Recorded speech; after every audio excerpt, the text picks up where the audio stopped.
ప్రభునందు ప్రియులందరికీ కూడా ప్రభువైనటువంటి యేసుక్రీస్తు పరిశుద్ధమైన నామములో మీకు వందనాలు శుభాలు తెలియజేస్తుంటున్నాను. ప్రభునందు ప్రియులరా, ఈరోజు మనము యేసు పునరుద్ధానుడు అనేటువంటి ఈ అంశాన్ని గురించి మనం ధ్యానం చేసుకుందామండి.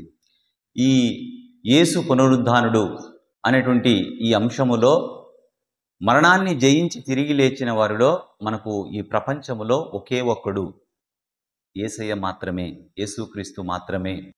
ఆయన ఒక్కడే మరణాన్ని జయించి తిరిగి లేచిన వాడిలో ఆయన ఒక్కడే ఉన్నాడు. అందుకు పరిశుద్ధ లేఖనాలు ఈ విషయాన్ని గురించి, ఆయన యొక్క పునరుద్ధానాన్ని గురించి స్పష్టమైనటువంటి సాక్ష్యాలు మనకు కనబడుతున్నాయి. ప్రియులారా, మనము ఆయనను సిలువ వేసినటువంటి సమయం ఉదయం 9 గంటలు, ఆయన మరణించినటువంటి సమయం సాయంకాలం 3 గంటలు. ఈ 3 గంటల నుండి 6 గంటల లోపు ఈ సమయం ఏదైతే ఉందో, పిలాతు దగ్గర పర్మిషన్ తీసుకొని ఆయన యొక్క దేహాన్ని ఆ శిలువ మీద నుండి దింపి ఆయనను సమాధి చేయడంలో ఎక్కువగా శ్రమపడిన వారు అరిమతయ యోసేపు. ఇతను దేవుని రాజ్యము కొరకు ఎదురు చూసేటువంటి వాడు, సజ్జనుడు, అతను నీతిమంతుడు అని పరిశుద్ధ లేఖనాలు అరిమతయ యోసేపును గురించి సాక్ష్యమిస్తూ ఉన్నాయి. యేసును సమాధి చేసినటువంటి క్రమం ఏది అంటే, యూదులు వాళ్ళ యొక్క ఆచారం ప్రకారం, యూదులు పాతిపెట్టేటువంటి ఆ పద్ధతి ప్రకారంగా, ఆ మర్యాద ప్రకారంగా వాళ్ళు ఆయనను సమాధి చేసినట్లుగా మనకు ఎక్కడ కనబడుతుందంటే, మనకు యోహాను సువార్త 19వ అధ్యాయంలో మనము ఈ విషయాలు మనం చూడొచ్చు ప్రియులారా. ఎందుకంటే యూదులు అత్యంత పవిత్రంగా భావించేటువంటి దినం అది విశ్రాంతి దినం, సబ్బాతు దినము. కాబట్టి ఆ రోజు వాళ్ళు ఏ పని కూడా చేయరు. అందుకనే వాళ్ళు ఆ రోజు ఏం చేశారంటే, యేసు ప్రభువును 3 గంటల నుండి 6 గంటల్లోపే ఆయనను సమాధి యొక్క కార్యక్రమాన్ని వాళ్ళు పూర్తి చేశారు.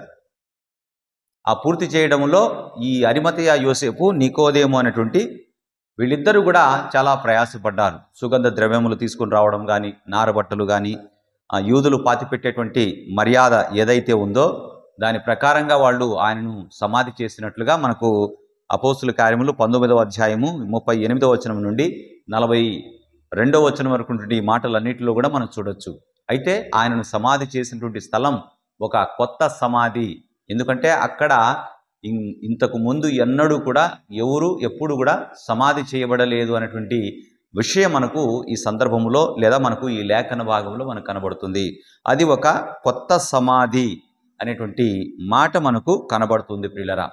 ఆ స్థలములో మన ప్రభు అయినటువంటి యేసు యొక్క దేహాన్ని యూదులు పాతిపెట్టేటువంటి క్రమం ఏదైతే ఉందో, సుగంధ ద్రవ్యములు, నారబట్టలు, ఇవన్నీ ఏవైతే ఉన్నాయో వాటన్నిటినీ మరి ద్వారా వాళ్ళు ఉపయోగించేసి ఆయనను సమాధి చేసినట్లుగా మనకు పరిశుద్ధ లేఖనాలు మనకు స్పష్టంగా మనకు సాక్ష్యమిస్తున్నాయి. ప్రియులరా, ఇక్కడ మీరు ఒక విషయాన్ని మీరు గమనించాలని ప్రభు పేరట నేను మీకు మనవి చేస్తున్నాను. మరుసటి దినం సబ్బాతు, విశ్రాంతి దినం కాబట్టి వాళ్ళు ఏ పని చేయరు. అందుకే వాళ్ళు శుక్రవారపు దినానే ఆయన యొక్క సమాధి కార్యక్రమాన్ని వాళ్ళు పూర్తి చేసినట్లుగా మనకు దేవుని యొక్క వాక్యాన్ని బట్టి మనము అర్థం చేసుకోవాలి. మత్తయి సువార్త 27వ అధ్యాయంలో ఒక విషయాన్ని నేను మీకు జ్ఞాపకం చేయాలని నేను ఆశిస్తూ ఉన్నాను. తాను సజీవుడై ఉన్నప్పుడు ఆయన చెప్పినటువంటి మాటలు మరలా తిరిగి వాళ్ళు పిలాతునకు, అయితే ప్రజలందరూ కూడా కుట్రబన్ని ఆయనను అన్యాయంగా సిలువ వేశారు. ఆయన మీద వేసినటువంటి నిందలు కానివ్వండి, నేరారోపణలు కావని ఏవి కూడా రుజువు చేయలేకపోయారు.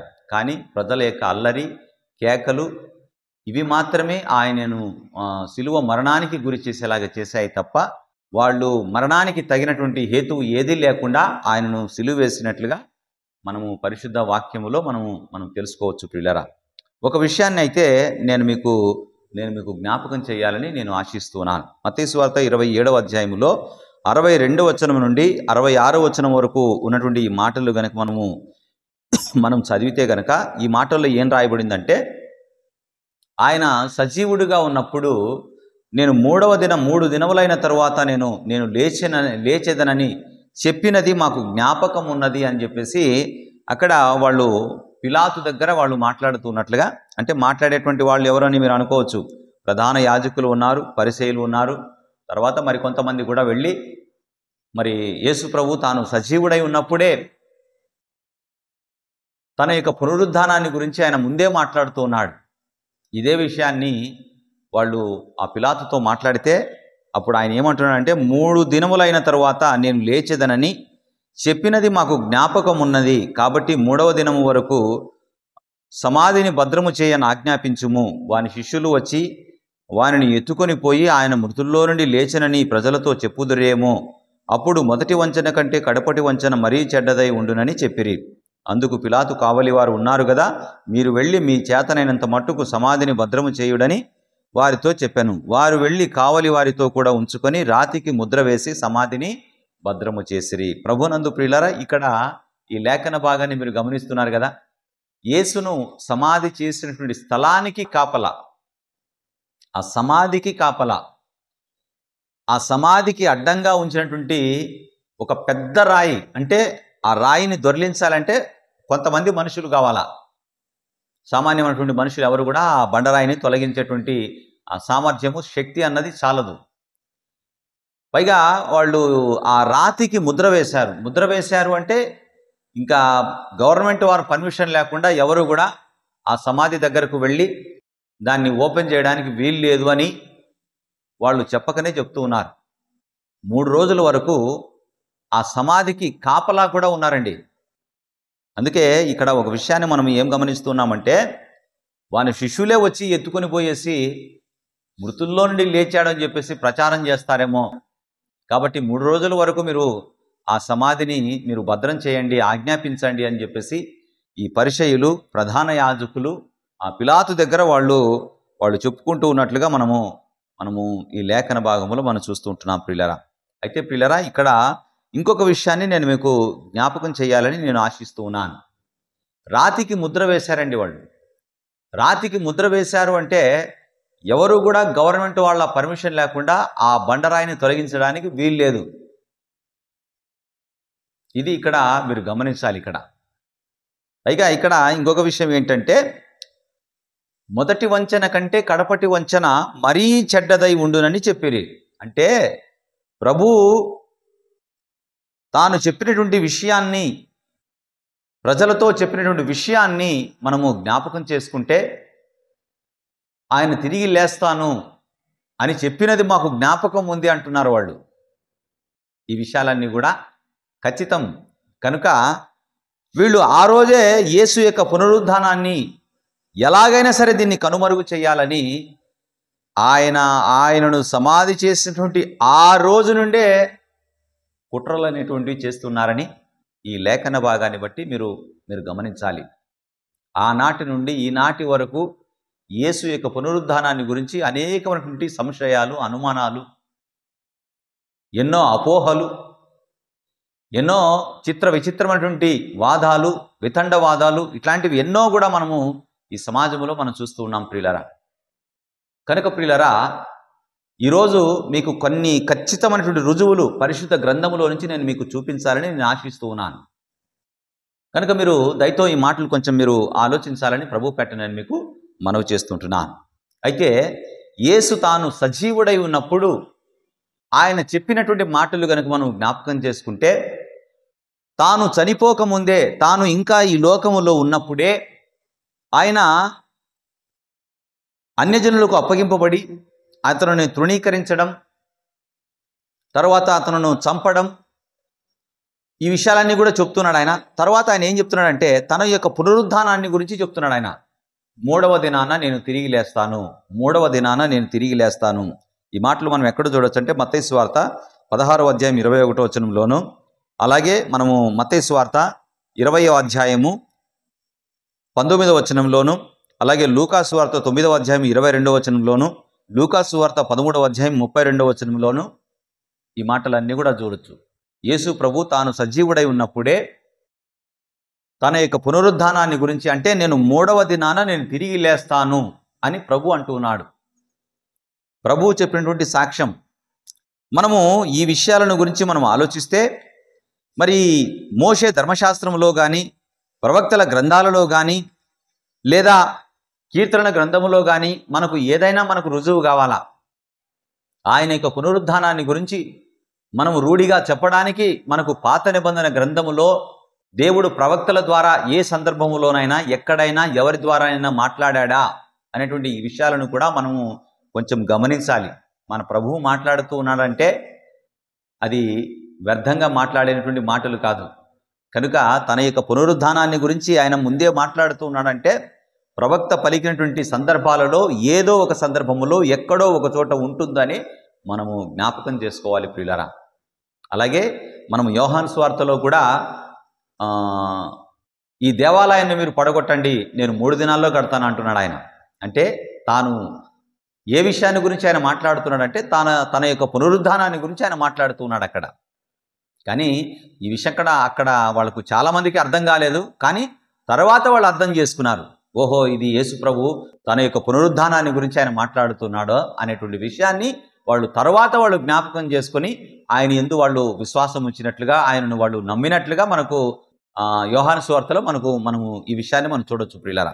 అయితే మనము పాత నిబంధన గ్రంథములో అంటే మనము మోషే ధర్మశాస్త్రంలో ఎక్కడైనా రాయబడిందంటే రాయబడింది, కీర్తనల గ్రంథంలో రాయబడిందంటే రాయబడింది, ప్రవచన గ్రంథాలలో ఏ సందర్భంలోనైనా ఎక్కడైనా రాయబడిందంటే రాయబడింది కాబట్టి యేసు ప్రభు అంత ఖచ్చితంగా చెప్తున్నాడు ఆయన. దేవునికి మహిమ కలుగునుగాక, ఆమేన్. మోషే ధర్మశాస్త్రములో మృతులను గురించిన సంగతి అని ప్రభువే కొత్త నిబంధనలో కూడా పాత నిబంధనలో ఏదైతే చెప్పబడిందో అంటే మోషే ధర్మశాస్త్రములో ఏదైతే చెప్పబడిందో ఆ విషయాన్ని మరలా తిరిగి ఆయన రిపీట్ చేస్తూ ఉన్నాడు. ఆయన మృతులు తిరిగి లేచెదరు అనేటువంటి మాటను ముందుగా మోషే ద్వారా దేవుడు తన ప్రజలైనటువంటి వారికి ఆయన సెలవిచ్చాడు. దీన్ని మనము నిర్గమాకాండం 3వ అధ్యాయంలో మనం చూడొచ్చు. అలాగే మరి కీర్తనల గ్రంథంలో మనం ఆలోచిస్తే 16వ కీర్తనలో కూడా దేవుడు లేపినవాడు కుళ్ళు పట్టలేదు, నీ పరిశుద్ధుణ్ణి కుళ్ళు పట్టనీయవు అనేటువంటి మాట మనకు కీర్తనల గ్రంథంలోను, అలాగే ఈ సందర్భాన్ని అపోస్తులుడైనటువంటి పేతురు, అపోస్తులుడైనటువంటి పౌలు వీళ్ళిద్దరూ కూడా ఈ విషయాన్ని గురించి వాళ్ళు ఇచ్చినటువంటి సందర్భాలలో, సాక్ష్యం ఇచ్చినటువంటి సందర్భాలలో ఈ విషయాన్ని గురించి వాళ్ళు ఖచ్చితంగా దృఢపరుస్తూ ఉన్నారు. కనుక మీరు దేవుని యొక్క వాక్యాన్ని మీరు గమనించాలని ప్రభుపేట నేను మీకు మనవి చేస్తున్నాను. కీర్తనల గ్రంథం 16వ అధ్యాయంలోను, అపోస్తుల కార్యములు 2వ అధ్యాయంలోను, అలాగే మనము 13వ అధ్యాయంలో కూడా అంటే పేతురు చెప్పింది 2వ అధ్యాయంలో ఉంది, అపోస్తులుడైన పౌలు చెప్పింది 13వ అధ్యాయంలో మనకుంది. నీ పరిశుద్ధుణ్ణి కుళ్ళు పట్టనీయవు అనేటువంటి మాటలు. అలాగే మనకు ప్రవచన గ్రంథాలలో మనం ఆలోచిస్తే ప్రవచన గ్రంథాలు అంటే మనకు యెషయా గ్రంథం నుండి మలాకీ గ్రంథం వరకు ఉన్నటువంటి ఈ గ్రంథాలన్నీ కూడా వీటిని ప్రవచన గ్రంథాలు అంటారు. ఎక్కడైనా ఈ గ్రంథాలలో ఏ సందర్భంలోనైనా ఏ ప్రవక్త ద్వారా అయినా దేవుడు మాట్లాడి ఉన్నాడంటే మాట్లాడి ఉన్నాడు. యోనా మన అందరికీ కూడా సుపరిచితుడేగా. ఎన్నో సందర్భాలు మనము ఆ లేఖన భాగాన్ని మనం చదివే ఉంటాం. యోనా ఎలాగైతే 3 రాత్రింబగళ్ళు ఆయన తిమింగళం కడుపులో ఉన్నాడో అలాగే మనుష్య కుమారుడు 3 రాత్రింబగళ్ళు ఆయన భూగర్భములో ఉంటాడు అని మనకు మత్తయి సువార్త 12వ అధ్యాయంలో మనము 40వ వచనంలో మనము ఈ మాటను మనం చూడొచ్చు. ఇక్కడ ఒక విషయాన్ని మీరు గమనించండి. యోనా ఎలాగైతే 3 రాత్రింబగళ్ళు ఆయన ఆ తిమింగళము కడుపులో ఉన్నాడో మనుష్య కుమారుడు 3 రాత్రింబగళ్ళు భూగర్భములో ఉండును అన్నాడు. మీరు గమనించాల్సింది ఏంటంటే యేసు ప్రభువును 9 గంటలకు సిలువ వేశారు, 3 గంటలకు ప్రాణం పోయింది, 3 గంటల నుండి 6 గంటల లోపే ఆయనను సమాధి చేశారు. కనుక అది ఒక దినం, శుక్రవారం ఒక దినం, శనివారం 2వ దినం, ఆదివారం 3వ దినం. అందుకే యేసు ప్రభు 3వ దినమున అన్నాడు ఆయన. కానీ దేవుని యొక్క వాక్యాన్ని బట్టి మనం ఆలోచన చేయాలి, మనము సొంత ఆలోచనలు కాదు. యోనా ఎలాగైతే 3 రాత్రింబగళ్ళు ఆ తిమింగళము కడుపులో ఉన్నాడో అలాగే మనుష్య కుమారుడు 3 రాత్రింబగళ్ళు భూగర్భములో ఉండును. ఈ మాటను యేసు తన యొక్క పునరుద్ధానానికి ఆయన పోలుస్తూ చెప్తూ ఉన్నాడండి. కనుక ప్రియులారా, మీరు ఈ మాటలు కొంచెం మీరు ఆలోచించాలని ప్రభు పేట నేను మీకు మనవి చేస్తుంటున్నాను. ఇవి మనకు పాత నిబంధన గ్రంథములో ఉన్నటువంటి మనకు స్పష్టమైనటువంటి రుజువులు. వీటినే మన ప్రభువు కూడా తాను సజీవుడై ఉన్నప్పుడు తనతో ఉన్న వారికి ఆయన దృఢపరుస్తున్నాడు, సాక్ష్యం ఇస్తూ ఉన్నాడు. వాళ్ళందరికీ కూడా తన యొక్క పునరుద్ధానాన్ని గురించి ఆయన మాట్లాడుతూ ఉన్నాడు. ఒక విషయాన్ని నేను మీకు జ్ఞాపకం చేయాలని నేను ఆశిస్తూ ఉన్నాను. లాజరు చనిపోయినప్పుడు ఆయనను తిరిగి లేపాడు మన ప్రభువు. ఇది మనందరికీ కూడా తెలిసినటువంటి విషయమే. కానీ మార్తా మరియలు ఇరువురు కూడా ఆ కుటుంబము, నిజంగా ఆ కుటుంబము మన ప్రభువునకు చాలా ఇష్టమైనటువంటి కుటుంబం అది. కనుక సహోదరుడు చనిపోయినప్పుడు మార్తా మరియలు ఇరువురు కూడా చాలా దుఃఖములో మునిగిపోయినటువంటి సందర్భములో వాళ్ళ ఇంటికి ప్రభు వచ్చాడు. అంటే ఒక 4 రోజుల తర్వాత ప్రభు వాళ్ళ ఇంటికి వచ్చాడు. ఆయన వాళ్ళ ఇంటికి వచ్చిన తర్వాత మార్తా మరియలతో ప్రభు అంటూ ఉన్నాడు, నీ సహోదరుడు మరలా లేచునని ప్రభు ఆమెతో అన్నాడు. ఆమె అంటుంది, అంత్యదినమున పునరుద్ధానమందు లేచునని ఎరుగుదును అనేను, నాకు తెలుసు అంటుంది ఆమె. ఎలా తెలుసు వాళ్ళకి? ఎలా తెలిసి ఉంటుంది వాళ్ళకి? అప్పటికే సువార్తలు కానీ, పత్రికలు కానీ, అపోస్తుల కార్యములు కానీ ఏమి కూడా లేవు అప్పటికే. ఇవన్నీ కూడా తర్వాత వచ్చాయి. ఎలా తెలిసి ఉంటుంది వాళ్ళకి? వాళ్ళకు రుజువు ఏంటి అంటే పాత నిబంధన గ్రంథం. వాళ్ళు అత్యంత ఇష్టంగా భావించేటువంటి గ్రంథం ఏది అంటే మోషే ధర్మశాస్త్రం. మనం ఈరోజు ధర్మశాస్త్రం అంటే పంచకాండాలు. అందులో మోషే ద్వారా దేవుడు తెలియపరిచాడు అంటే దాన్ని ఖచ్చితంగా యూదుడైన ప్రతి ఒక్కడు కూడా దాన్ని పాటించాలి. అందుకే ధర్మశాస్త్రంలో ఉంది, కీర్తనల గ్రంథములో ఉంది, ప్రవచన గ్రంథాలలో ఉంది. కనుక ఇవన్నీ కూడా యేసు తన యొక్క పునరుద్ధానాన్ని గురించి తాను సజీవుడై ఉన్నప్పుడే ఆయన ప్రకటిస్తూ ఉన్నట్లుగా మనము ఈ యొక్క లేఖన భాగాలన్నిటిని బట్టి మనము గ్రహించాలని, తెలుసుకోవాలని ప్రభు పేట నేను మీకు ఒక దైవ సేవకునిగా నేను మీకు తెలియజేస్తుంటున్నాను. అలాగే ప్రభునందు ప్రియులారా, ఇంకొక విషయాన్ని కూడా నేను మీకు జ్ఞాపకం చేయాలని నేను ఆశిస్తున్నాను. యేసు తాను మృతులలో నుండి లేచిన తరువాత ముందుగా ఎవరికి తాను సజీవునిగా కనుపరుచుకున్నాడు అంటే తనతో ఉన్నవారికి ఆయన కనుపరుచుకున్నాడు. విషయాన్ని మీరు గ్రహించండి. మీరు మత్తయి సువార్త 28వ అధ్యాయంలోను, మార్కు సువార్త 16వ అధ్యాయంలోను, అలాగే లూకా సువార్త 24వ అధ్యాయంలోను, అలాగే మనము యోహాను సువార్తలో కూడా ఈ చివరి అధ్యాయం అంటే 21వ అధ్యాయంలో మనము యేసు యొక్క పునరుద్ధానాన్ని గురించి మనము ఈ విషయాలన్నీ కూడా మనం చూడొచ్చు ప్రియులారా. అప్పటికి ఇంకా చాలామంది ఆయనను మర్చిపోలేకపోతున్నారు. ఆ సమాధి దగ్గరకు కొంతమంది స్త్రీలు వచ్చారు ముందు. ఆ సమాధి అప్పటికే వీళ్ళు ఆదివారమున తెల్లవారినప్పుడు ఆ సమాధి దగ్గరికి వాళ్ళు కొన్ని సుగంధ ద్రవ్యాలు తీసుకొని అక్కడికి వెళ్ళాలని కొంతమంది స్త్రీలు వచ్చారు. మగ్దలేని మరియా, వేరొక మరియా, సలోమి, కొంతమంది స్త్రీలు అక్కడికి వచ్చారు. వాళ్ళు ఆ 3 రోజులైనా కూడా వాళ్ళకున్నటువంటి దుఃఖం ఇంకా తీరలేదు. కనుక ఆ సమాధి దగ్గరకు వాళ్ళు వెళ్ళాలన్నారు. అది కూడా ఉదయకాలమున, ఇంకా చీకటిగా ఉంది. ఆ సమయంలోనే అక్కడికి వెళుతున్నారు వాళ్ళు అక్కడికి వెళ్ళేటప్పటికీ ఖాళీ సమాధి ఉంది. ఖాళీ సమాధి ఉంది. అక్కడ ఆ సమాధిలో ప్రభు లేడు, ప్రభు యొక్క దేహము లేదు. అక్కడ 2 మనుషులు అక్కడ ఉన్నారు. 2 మనుషులు అంటే మనకు పరిశుద్ధ గ్రంథంలో మనకు చాలా కొన్ని సందర్భాలలో ఇలాగే రాయబడింది. కానీ 2 దేవుని దూతలు, వాళ్ళు దేవుని దూతలు యేసు యొక్క పునరుద్ధానాన్ని గురించి వాళ్ళు సాక్ష్యం చెప్తూ ఉన్నారు. ఏమని అంటున్నారంటే వాళ్ళు, మీరు సజీవుడైన వారిని మృతులలో ఎందుకు వెతుకుతూ ఉన్నారు? ఆయన తాను చెప్పినట్టే తిరిగి లేచి ఉన్నాడు, ఆయన ఇక్కడ లేడు అనేటువంటి మాటలు మనము సువార్తల్లో మనం చూడొచ్చు ప్రియులారా. ఆమేన్. ప్రభు తిరిగి లేచాడు. ఆయన దేవుని దూతలు సాక్ష్యం ఇస్తూ ఉన్నారు. ప్రభు పునరుద్ధారుడైనటువంటి విషయాన్ని వారు సాక్ష్యం ఇస్తూ ఉన్నారు ప్రియులరా. ఈ సాక్ష్యాన్ని నమ్మిన వారు కొంతమంది స్త్రీలు అప్పటికే ఈ సాక్ష్యాన్ని వాళ్ళు నమ్ముతూ ఉన్నారు. తరువాత ప్రభువు కూడా తనతో ఉన్న వారికి, తాను ఏర్పరచుకున్న వారికి తను తాను ప్రూవ్ చేసుకున్నాడు. ఆయన కనుపరుచుకున్నాడు. మీరు అపోస్తుల కార్యములు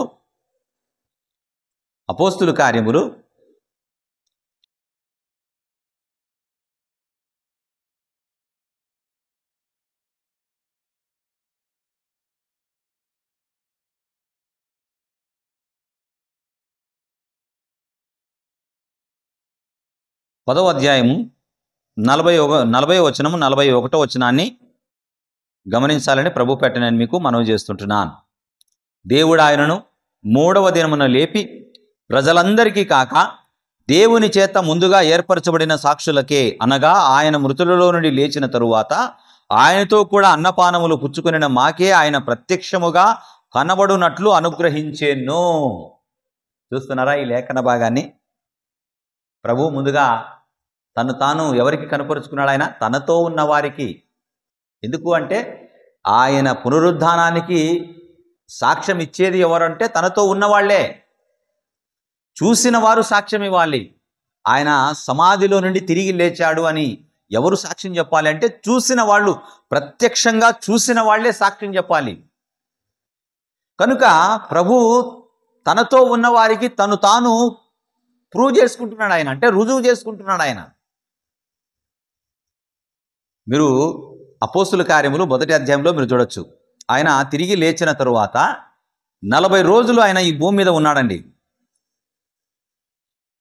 40 రోజులు ఆయన ఈ భూమి మీద ఉన్నాడు. అపోస్తుల కార్యములు 1వ అధ్యాయము 3వ వచనాన్ని మనం చూద్దామండి.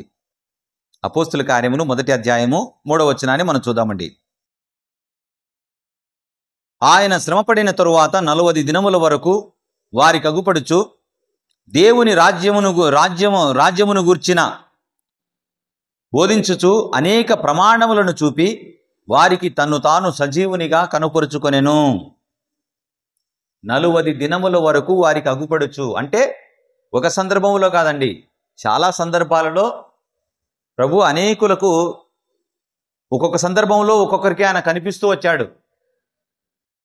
చాలా సందర్భాలలో ఆయన అనేకులకు కనిపించాడు. ఆయన దీనికి మనకు స్పష్టమైనటువంటి లేఖన ఆధారం అయితే మనకు కొరింథీయులకు రాసినటువంటి మొదటి పత్రిక 15వ అధ్యాయము 4వ వచనాన్ని మనం చూద్దామండి. కొరింథీయులకు రాసినటువంటి మొదటి పత్రిక 15వ అధ్యాయము 4వ వచనం. ఆయన కేఫాకును తరువాత 12 కనబడెను. అటు పిమ్మట 500కు ఎక్కువైన సహోదరులకు ఒక్క సమయమందే కనబడెను. వీరిలో అనేకులు ఇప్పటి వరకు నిలిచి ఉన్నారు, కొందరు నిద్రించిరి. తరువాత ఆయన యాకోబునకును అటు తరువాత అపోస్తలులందరికీ కనబడెను. అందరికీ కడపట ఆ కాలమందు పుట్టి ఉన్న నాకును కనబడెను. చూస్తున్నారా ఇక్కడ ప్రభు ఎవరెవరికి ఆయన కనబడ్డాడు, ప్రభు ఎవరెవరికి ఆయన కనిపించాడు అనేటువంటి, అంటే ఆయన మృతుల్లో నుండి తిరిగి లేచిన తరువాత, మరణాన్ని జయించి తిరిగి లేచిన తరువాత తనతో ఉన్న వారందరికీ కూడా తానేంటో ప్రూవ్ చేసుకుంటున్నాడు.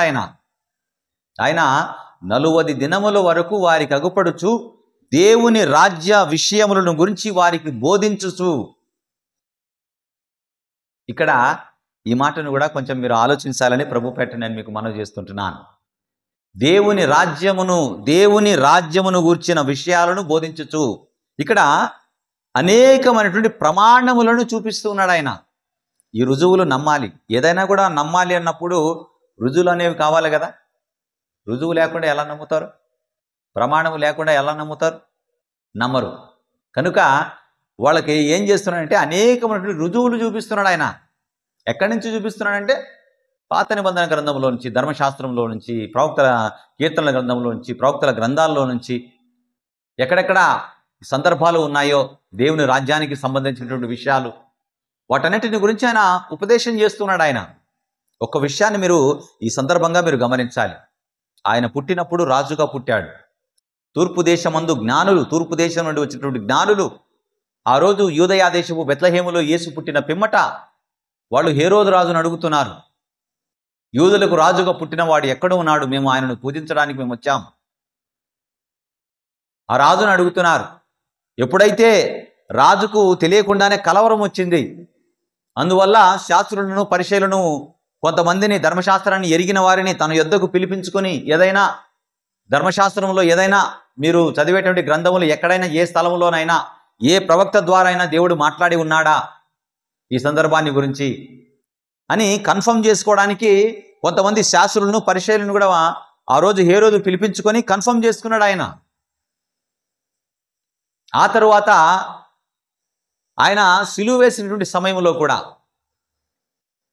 పిలాతు అడుగుతున్నాడు ఆయన, నువ్వు రాజువా అంటే, అవును నేను రాజునే, నీవు అన్నట్టు నేను రాజునే అంటున్నాడు ఆయన. యూదుల రాజు, ఇశ్రాయేలు రాజు. చాలా సందర్భాల్లో మనకు ఈ మాటలన్నీ కూడా మనం చూడొచ్చు. మరియమ్మతో కూడా ఆయన ఇంకా పుట్టక ముందే ఆయన దావీదు సింహాసనమును ఆయనకిచ్చును, ఆయన యుగయుగముల వరకు ఏలును, ఆయన రాజ్యం అంతము లేనిదై ఉంటుంది అని మనకు లూకాసు వార్త 1వ అధ్యాయంలో మనం ఈ మాటను మనం చూడొచ్చు ప్రియులారా. ఎందుకంటే ఆ రాజ్యాన్ని గురించినటువంటి విషయాలు మనము నమ్మదగినవిగా ఉన్నాయి. దానికి చాలా ప్రమాణాలు, దానికి చాలా రుజువులు మనకు పరిశుద్ధ గ్రంథములో మనకు కనబడుతున్నాయి ప్రియులారా. దీనికి సంబంధించినవి పాత నిబంధన గ్రంథములో కూడా చాలానే ఉన్నాయి. కానీ సందర్భానుసారంగా ఒక్కొక్క దాని గురించి మనం ఆలోచన చేద్దామండి. యేసు తాను పునరుద్ధానుడైన తరువాత 40 దినముల వరకు వారికి అగుపడుచు అనేకమైనటువంటి ప్రమాణములను చూపిస్తున్నాడు. దేని గురించి అంటే దేవుని రాజ్యాన్ని గురించి. ఆ రాజ్యానికి అంతము లేని రాజ్యం అది, ముగింపు లేని రాజ్యం అది. యేసు తాను పునరుద్ధానుడైన తరువాత 40 దినాలు ఆయన ఈ భూమి మీద ఉన్నాడు. తన యొక్క శిష్యుల మనసులను దృఢపరిచాడు. తన పునరుద్ధానానికి సాక్షులైనటువంటి వారు ఎవరు అంటే తనతో ఉన్నవాళ్లే. స్త్రీలు సాక్ష్యం ఇస్తూ ఉన్నారు, చూసిన వారు కాబట్టి. అపోస్తులు సాక్ష్యం ఇస్తూ ఉన్నారు, ఎందుకంటే ఆయన పునరుద్ధానాన్ని గురించి చూశారు. ప్రభువును కూడా వాళ్ళు చూశారు, సాక్ష్యం ఇస్తూ ఉన్నారు. అపోస్తులుడైనటువంటి పౌలు కూడా ఆయన యొక్క పునరుద్ధానాన్ని గురించి సాక్ష్యం ఇస్తూ ఉన్నాడు. ఎందుకంటే ప్రభువును 9వ అధ్యాయంలో మనం చూస్తే కనుక అపోస్తులుడైనటువంటి పౌలు కూడా యేసయ్యను చూశాడు, ఆయన దర్శనాన్ని పొందుకున్నాడు ఆయన. అందుకే యేసు యొక్క పునరుద్ధానాన్ని గురించి ఆయన కూడా చాలా సందర్భాలలో ఆయన యొక్క పునరుద్ధానాన్ని గురించి మాట్లాడుతున్నాడు. ఎక్కడ ఆయన మాట్లాడుతున్నాడంటే మనం అపోస్తుల కార్యంలో మనం చూడొచ్చు. చాలా సందర్భాలలో యేసు యొక్క పునరుద్ధానాన్ని గురించి నేను విమర్శింపబడుతూ ఉన్నాను. అపోస్తులుడైనటువంటి పౌలు సామాన్యుల మధ్యలోను గనుల మధ్యలోను యేసు యొక్క పునరుద్ధానాన్ని గురించి చాలా దృఢంగా సాక్ష్యం ఇచ్చాడండి. కనుక మీరు ఈ మాటలు కొంచెం మీరు ఆలోచించాలని ప్రభు పెట్టనని మీకు మనవి చేస్తున్నాను. ఇంకొక విషయాన్ని కూడా నేను మీకు జ్ఞాపకం చేయాలని నేను ఆశిస్తున్నాను. అపోస్తుల కార్యములు 26వ అధ్యాయము అపోస్తుల కార్యములు 26వ అధ్యాయము 22వ వచనాన్ని మనం చూద్దామండి. అయినను నేను దేవుని వలనైన సహాయము పొంది నేటి వరకు నిలిచి ఉంటిని. క్రీస్తు శ్రమపడి మృతుల పునరుత్థానము పొందువారిలో మొదటి వాడగుట చేత ఈ ప్రజలకును అన్యజనులకును వెలుగు ప్రచురింపబోవునని ప్రవక్తలను మోషేయు ముందుగా చెప్పినవి కాక మరి ఏమీయు చెప్పక అల్పులకును గనులకును సాక్ష్యమిచ్చుతూ ఉంటిని. వీళ్ళరా మీరు గమనిస్తున్నారు, ఇక్కడ నేను నేటి వరకు నిలిచి ఉన్నాను అంటే అది దేవుని యొక్క సహాయమే. ఎందుకంటే యేసు యొక్క పునరుద్ధానాన్ని గురించి సాక్ష్యం ఇస్తూ ఉంటే నమ్మడం లేదు, నమ్మకపోగా అనేకమైనటువంటి శ్రమలకు గురి చేస్తూ ఉన్నారు. అవును, యేసు యొక్క పునరుద్ధానాన్ని గురించి సాక్ష్యం ఇస్తూ ఉంటే అనేకమైనటువంటి శ్రమలు ఎదుర్కొన్నాడు ఆయన, అనేకమైనటువంటి ఇబ్బందులు ఎదుర్కొన్నాడు ఆయన. అయినా కూడా మానుకున్నాడంటే ఆయన మానుకోలేదు. ఆయన యొక్క పునరుద్ధానాన్ని గురించి ఆయన ఎక్కడ ఉన్నాడో ఎవరికైతే చెప్పాలో వాళ్ళందరికీ కూడా ఖచ్చితమైనటువంటి రుజువులతో కూడా సాక్ష్యం ఇస్తున్నాడు ఆయన. ఈ లేఖన భాగంలో కూడా మనం ఏం చూస్తున్నామంటే ప్రవక్తలను మోషేయు ముందుగా చెప్పినవి కాక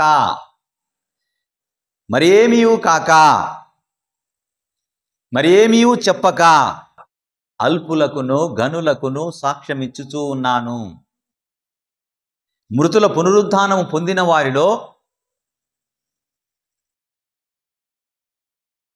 క్రీస్తు మొదటివాడాయన. పునరుద్ధానం పొందిన వారిలో మొదటివాడు. ఆయన ఈ లోకములో ఉన్నప్పుడు కొంతమందిని ఆయన బతికించాడు. బతికించిన తర్వాత కొంతకాలం మరలా వాళ్ళు జీవించారు, మరలా వాళ్ళు చనిపోయారు. కానీ ప్రభు అలా కాదు కదా. మన ప్రభు క్రీస్తు అలా కాదు కదా. ఆయన తిరిగి లేచిన తరువాత 40 రోజులు ఉన్నాడు ఆయన ఈ భూమి మీద. 40 రోజుల తరువాత ఆయన ఏమయ్యాడంటే పరలోకానికి ఆయన ఆరోహణమయ్యాడు. ఆరోహణమైనటువంటి సంగతిని మనము అపోస్తుల కార్యములు 1వ అధ్యాయంలోను, తిమోతి పత్రికలో మనము 3వ అధ్యాయం చివరి వచనంలో మనం చూడొచ్చు ప్రియులారా. దేవుని పరిశుద్ధ నామానికి మహిమ కలుగును గాక.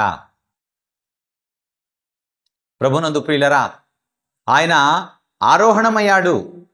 ఆరోహణము అంటే క్రింద నుండి ఆయన పైకి వెళ్ళడం. వెళ్ళేటప్పుడు ప్రజలు చూస్తున్నారు, ప్రభు వెళ్తున్నాడా అని ఇలా చూస్తూ ఉన్నారు. అప్పుడు ఆకాశములో 2 మనుషులు, అంటే దేవుని దూతలు,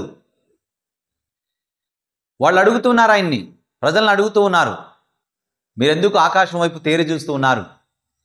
ఆయన ఏ రీతిగా పరలోకమునకు వెళ్ళుట మీరు చూస్తూ ఉన్నారో ఆ రీతిగానే ఆయన తిరిగి వచ్చును. మరలా ఆయన తిరిగి రాబోతూ ఉన్నాడు. ఆయన తిరిగి రాబోతూ ఉన్నాడు. ఆయన ఒక విషయాన్ని మీరు ఇక్కడ ఖచ్చితంగా మీరు గమనించండి ప్రియులారా. మృతుల పునరుత్థానము పొందిన వారిలో క్రీస్తు మొదటివాడు. ఆయన క్రీస్తును బట్టి మృతులలో నుండి పునరుత్థానం మనకందరికీ కూడా కలుగుతూ ఉంది. యేసు తన్ను తాను సజీవునిగా కనపరుచుకున్నాడు ఆయన. అట్లాగే మనం కూడా మన యొక్క మంటి దేహాలను మార్చుకోవాలి. యేసు ఎలాగైతే ఈ లోకములో ఉన్నప్పుడు ఆయన శ్రమ పడ్డాడో అలాగే మనం కూడా శ్రమ పడాలి, శ్రమలు అనుభవించాలి. ఈ శ్రమల తరువాతనే మనకు మహిమ, ఘనత ఇవన్నీ కూడా మనకు. ఎందుకంటే మన ప్రభువే మనకు సాక్ష్యము, మనకు రుజువు, మనకు ఆధారం. కనుక ప్రియులారా, మీరు ఈ మాటలు కొంచెం మీరు ఆలోచించాలని ప్రభు పేట నేను మీకు మనవి చేస్తుంటున్నా. యేసును బట్టి మనకందరికీ కూడా మృతులలో నుండి పునరుద్ధానం, ఈ విషయాలన్నీ కూడా అపోస్తలులు ప్రకటిస్తూ ఉన్నారు. వాళ్ళు అపోస్తలులు సాక్ష్యం ఇస్తున్నారు యేసు యొక్క పునరుద్ధానాన్ని గురించి. ఆయన మరలా తిరిగి రాబోతూ ఉన్నాడు. ఆయన కొరకు ఎదురు చూసేటువంటి వారి కొరకు, ఆయనను వెంబడించేటువంటి వారి కొరకు, ఆయనలో స్థిరమైనటువంటి విశ్వాసం కలిగి జీవించేటువంటి వారి కొరకు, తనతో కూడా ఉండటానికి తీసుకొని వెళ్ళడానికి ఆయన మరలా తిరిగి రాబోతున్నాడు ప్రియులారా. కాబట్టి ఆయన వచ్చినప్పుడు నీవు నేను మనమందరం కూడా ఆయనతో కూడా ఉండాలి. ఆయనతో కూడా మనం ఉండాలి అంటే ఆయనను మనం వెంబడించాలి. ఆయనలాగా మన దేహాలు కూడా మనము రూపాంతరం మార్పు చెందాలి. మార్పు చెందాలి అంటే ప్రభు యొక్క సహాయం కావాలి. కనుక ప్రియులారా, మనకందరికీ యేసు వలె, యేసులాగా మహిమగల దేహాలు మనకు కూడా వస్తాయి. ఆయన ఎలాగైతే మేఘము ఆయనను కొనిపోయిందో అలాగే మనల్ని కూడా మేఘాల పైన మనం వెళ్తాము అని మనకు తెస్సలోనిక పత్రికలో మనకు సాక్ష్యం అనేది కనబడుతుంది. కాబట్టి ప్రియులారా, ఈ మాటలన్నీ వినేటువంటి మీరు ప్రభువులో మీరు స్థిరమైనటువంటి విశ్వాసము కలిగి మీరు ముందుకు సాగాలని ప్రభు పేట నేను మీకు మనవి చేస్తుంటున్నాను. దేవుడి మాటలు దీవించి ఆశీర్వదించునుగాక. ఆమేన్. ఆమేన్. అందరికి వందనాలు.